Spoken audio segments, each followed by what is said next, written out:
Hi everyone, this is fifth video of searching and sorting algorithms, and today I'm going to implement search in a rotated sorted array.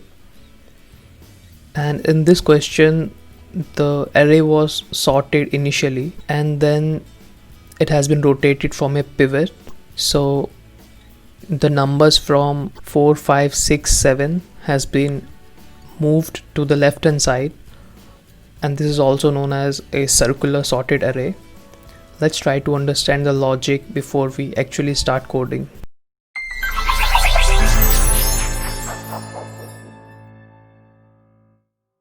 Let's consider this example where we have a rotated sorted array, and of course it has two sorted halves. One is from 4 to 7 and other one is from 0 to 3. In case of normal binary search, we compare the middle element with the target, and if they're equal we return the index. But in this case we'll consider the first element, which is going to play a very crucial role to find out the half of the array where the target lies. So here I'm checking if first element is greater than target as well as the middle element, and if we apply this condition in this given array, we'll notice that the first element is greater than target 0, but the first element is not greater than the middle element. But let's consider that the first element is greater than the middle element. So in this case the target will lie on the right hand side and the middle element could be before or after the target. So we're going to check if the target is greater or smaller than the middle element, and accordingly we are going to change the values of low and high. So if target is greater than the middle element, of course we have to move to right hand side. We'll change the low to mid +1, else we're going to change high to mid -1.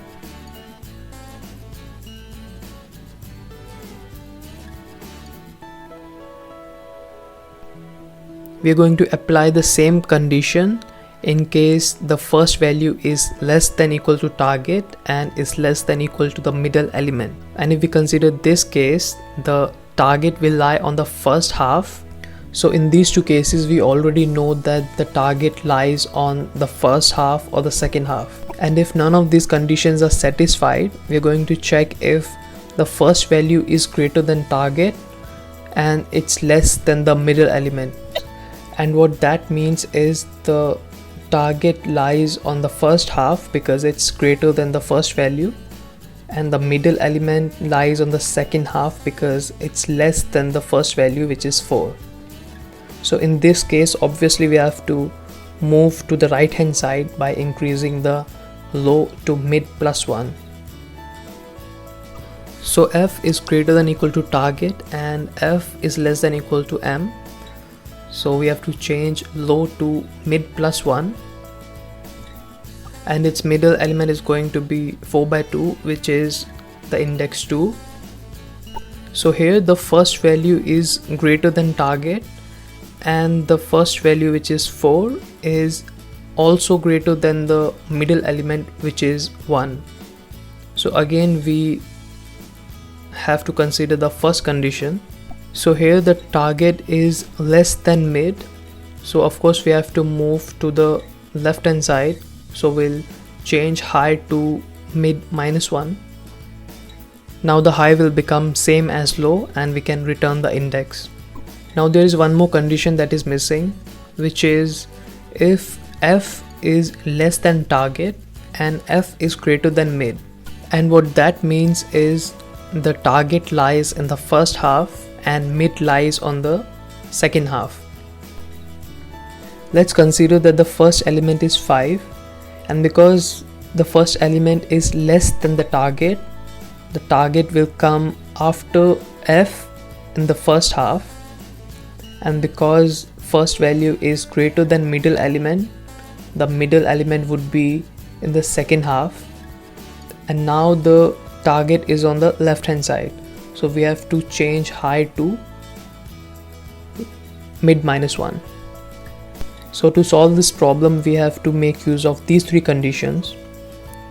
Now let's write some code. So first I'll find out the size of the vector, and then I will set the values of low and high,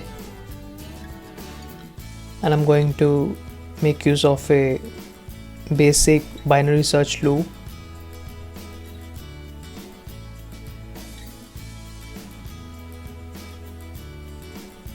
So here I'm checking if the target as well as the value both are greater than the first element, which is basically a same thing that I talked about before. It's just that I have written in a different way. So in this case, we'll check if the target is greater than the middle value. We're going to check on the right hand side by changing low to mid +1. Else we are going to check on the left hand side by changing the value of high to mid -1. So if the control doesn't enter this statement, we're going to check another condition, which is if the target is greater than equal to the first element and the value is less than the first element.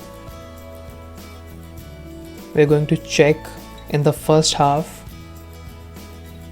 by changing the value of high to mid -1.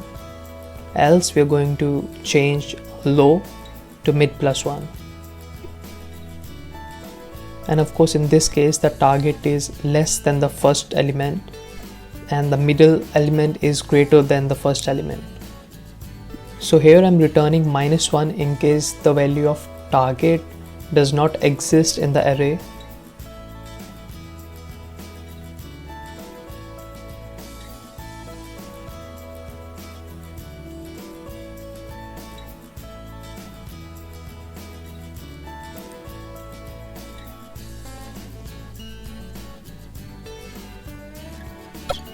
And of course we have to return the index when the value is equal to the target.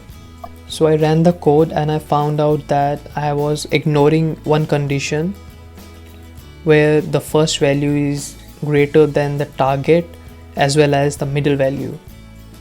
So finally I submitted the code and the answer was accepted. This was a bit complex problem, but I tried my best to explain the solution. I hope you guys understood the logic. So thank you so much for watching, and I'll be back soon with another video regarding searching and sorting. So thank you so much for watching. Have a good day.